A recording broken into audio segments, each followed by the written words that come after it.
Bismillahirrahmanirrahim. Assalamualaikum warahmatullahi wabarakatuh. Nama saya Masya Aulia Mustafa dengan NIM 2009600. Kali ini saya akan membawakan dakwah dengan materi pekan 1, yaitu sejarah Islam. Setiap agama memiliki sejarahnya masing-masing termasuk Islam. Islam maju dan berkembang dari abad ke-6 hingga ke abad saat ini, bukan tanpa sejarah panjang dan perjalanan yang sangat berliku.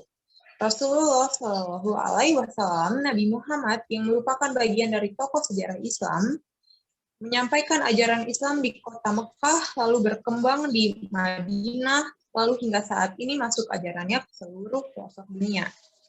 Islam menjadi agama yang besar secara penganut dan pengaruhnya, baik dalam lingkup sosial, ekonomi, dan politik dunia. Hal ini yang juga tidak terlepas dari sejarah hidup dan kisah teladan Nabi Muhammad Rasulullah Shallallahu Alaihi Wasallam yang memperjuangkan tegaknya Islam di muka bumi. Kisah sejarah Islam juga mengangkat kedudukan wanita dalam Islam dan peran wanita dalam Islam. Wanita dalam Islam dihargai dan juga diberi ruang untuk berkarya. Setelah sekian lamanya, wanita hanya diberi sedikit saja hak untuk bekerja dan juga berpendidikan. Untuk mengetahui bagaimana ajaran Islam yang dibawa Rasulullah berkembang hingga saat ini, maka tentunya kita sebagai umat Islam harus mempelajari sejarahnya dan mengetahui seluk-beluk perkembangan Islam. Sejarah Islam adalah peradaban agama Islam yang dimulai dari turunnya wahyu pertama pada tahun 610 Masehi yang diturunkan kepada Rasulullah Shallallahu Alaihi Wasallam di Gua Hiro, Arab Saudi.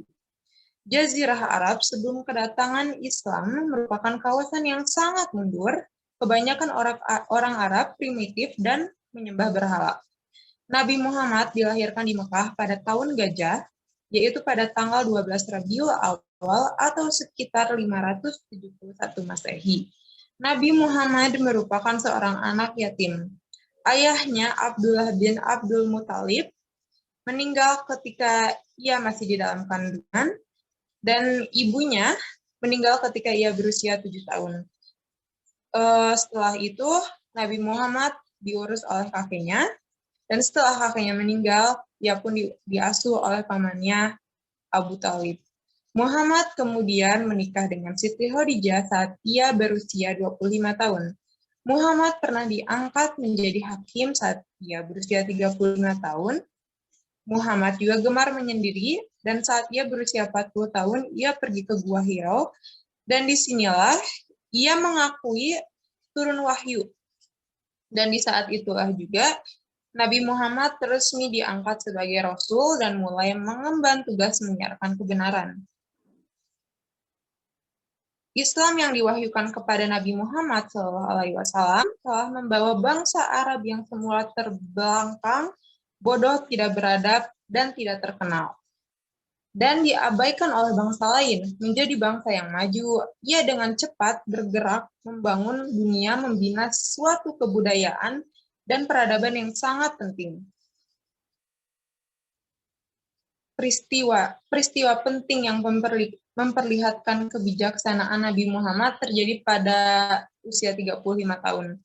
Waktu itu bangunan Ka'bah hancur berat, rusak parah. Perbaikan Ka'bah dilakukan secara gotong royong. Para penduduk Mekah membantu pekerjaan itu dengan sukarela.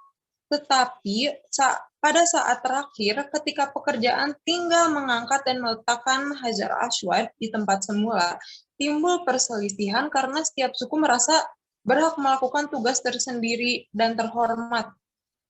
Perselisihan semakin memuncak. Maka pemimpin Quraisy sepakat bahwa orang yang pertama masuk ke Ka'bah melalui pintu Syafa akan dijadikan hakim untuk memutuskan perkara Ternyata orang pertama masuk itu adalah Nabi Muhammad SAW. Ia pun dipercaya menjadi hakim. Ia lantas membentangkan kain dan meletakkan Hajar Aswad di tengah-tengah.